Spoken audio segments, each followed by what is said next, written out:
I may have walked into the library for just one book and came out with five.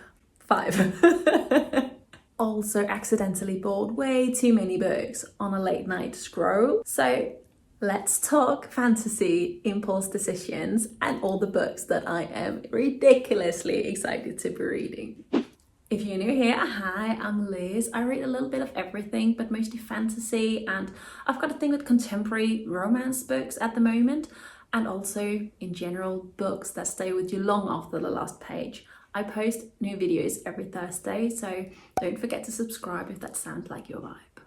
In today's haul, I've got some gorgeous library finds and a few very hyped fantasy titles I finally caved and bought, from sapphic dark academia to cozy coffee shop fantasy. Let's dive in.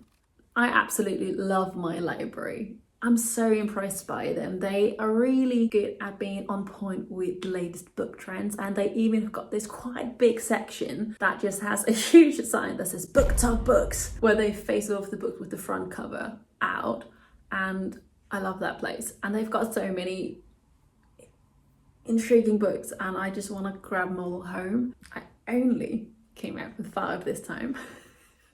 The first one is The Song of Achilles by Madeline. I've seen Ellen Reid recommend this book and loads of others as well. It was just standing there looking at me and I had to take it home. It's a mythological retelling, like historical fiction.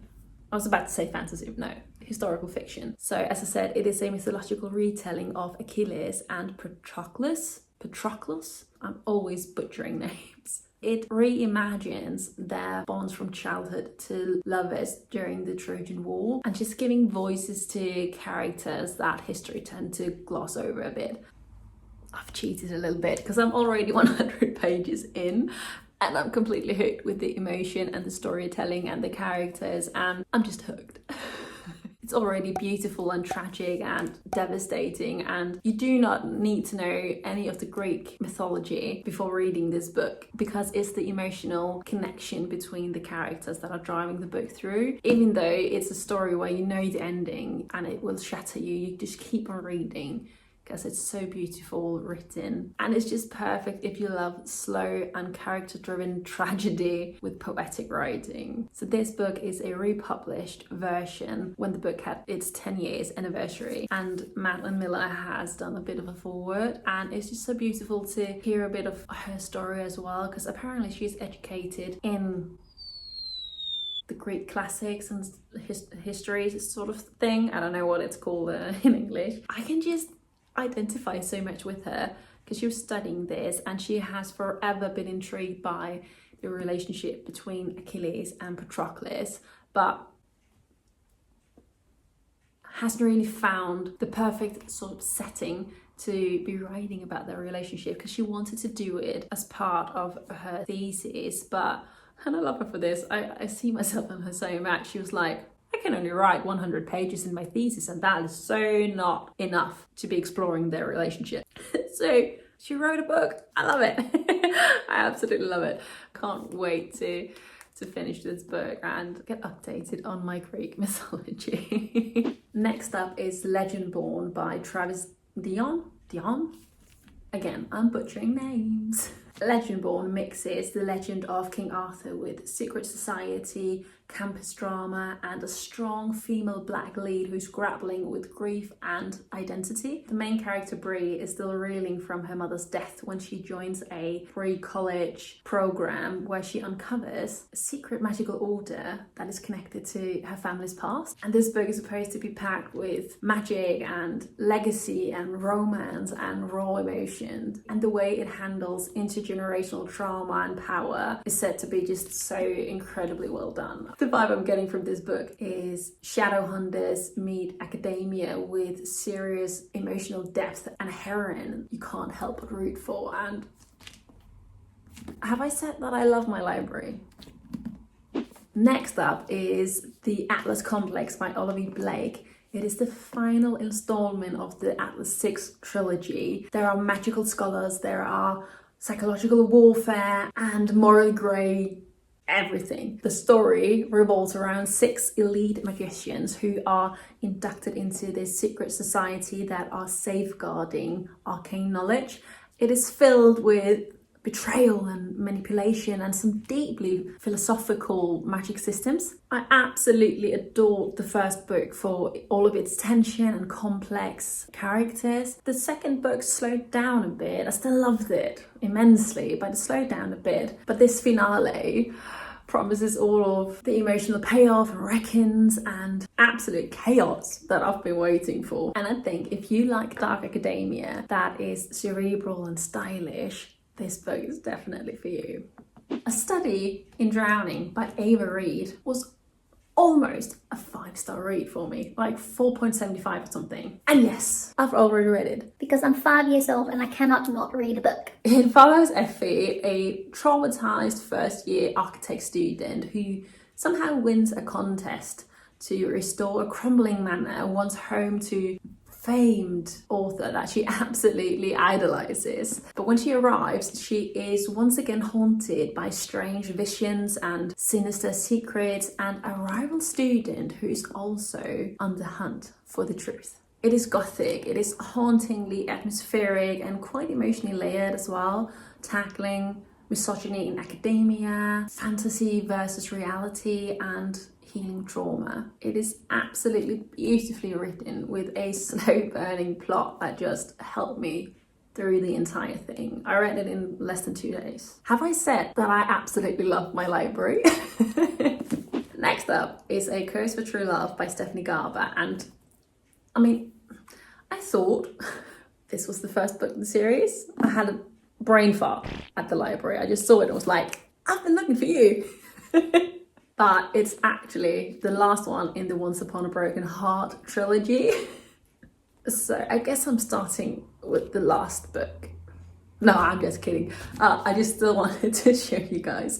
Let's try not to be so perfect all the time here on YouTube, you know? I got the wrong book. I will not be reading it. I will obviously read the first book when that shows up at some point. Now we've gotten to part of my late night impulsive buying scroll. And the first book is Apprentice to the Villain by Hannah Maehrer, and I have already spoken about this book a few times since I came back to YouTube. I'm not going to be talking much about it. I was not a fan of the first book, not even close. I absolutely hated it. But you know, sometimes the line between love and hate is very thin, and for whatever reason, I bought the second book. I don't know what is going on. I can't even talk about it. I can only talk about the fact that I don't understand why I'm going to be reading the second book. But I will be reading the second book, and I do not have the first book on my bookshelf. I've got the second book. I don't know what's going on, okay? Please let me know I'm not the only one. Please let me know I'm not the only one. Let me know in the comment section below if you have done this sort of weird thing with books before. Let me know. The second book that I bought is Legend and Lattes by Travis Baldree. It follows Viv, an orc warrior who is absolutely done with bloodshed and war, and she just wants a quiet life. So she moves to a new city to open the very first coffee shop, even though nobody knows what coffee is. I love it. There's no epic quest. There is just community building, friendship, a lot of baking, and a sprinkle of soft romance, I'm told. It is a story about starting over and choosing peace and creating something with love. And the vibes are gentle, the food is apparently mouth-watering. The whole thing just makes you feel good. I can't wait to dive into this one. I also bought Navessa Allen's Lights Out. I have been diving into some dark stories lately. Did not think I was into that sort of stuff, but apparently I'm more screwed up than I thought. I'm so intrigued with books that start with like trigger warnings, and this one has got like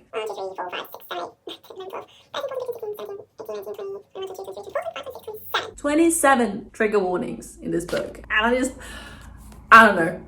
That should not make me as excited as I am. I'm tearing up because I'm laughing. Oh my gosh. Anyways, I do not know. It is supposed to be vampire spicy romance or something like that. I'm not sure if it's right. I can't really see anything with vampires in it. All it says is the couple who slays together stays together, and I'm hooked.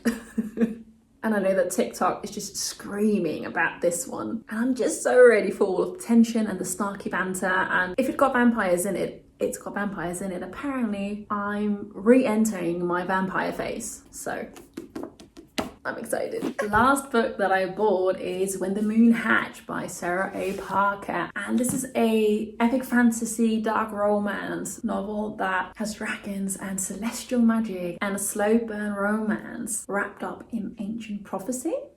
It centers around a young woman who has been destined to either save or destroy a world which is tethering on the edge of war. There are powerful gods, warring factions, and a mysterious dragon shifter whose fate is tied to hers. It is supposed to be lush and dramatic and filled with rich world building and emotional stakes. And I think this chunky book will be all reading with high stakes and danger and passion and magical lore is gonna be my next obsession. I totally ignore this little note on the front.